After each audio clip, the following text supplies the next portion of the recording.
اعوذ بالله من الشیطان الرجیم. بسم الله الرحمن الرحیم.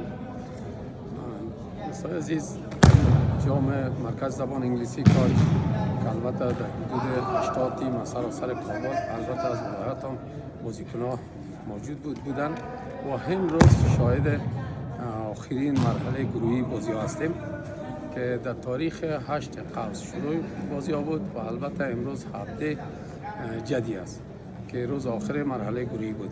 خب با فضل خدا تا این فعلا نمیده کدام مشکل کدام گپ ان شاء الله به یاری خدا پیش نامده خوب و وجه حسنش خلاص شد بخیر.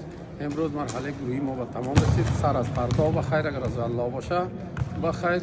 32 تیم ما شروع میشه، آغاز میشه. البته روزانه 3 بازی میشه، از پنج شنبه و جمعه شنبه تا دوشنبه ان شاء الله 32 تیم ما ختم میشه. بعدا باز میریم به مرحله 16 تیم بخیر.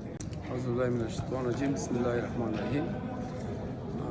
دوستان عزیز، جام مرکز زبان انگلیسی کار که البته در حدود 80 تیم از سراسر کابل، البته از ولایت هم بازیکن‌ها موجود بودن و امروز شاهد آخرین مرحله گروهی بازی هستیم که در تاریخ 8 قوس شروع بازی ها بود و البته امروز هفته جدی است که روز آخر مرحله گروهی بود.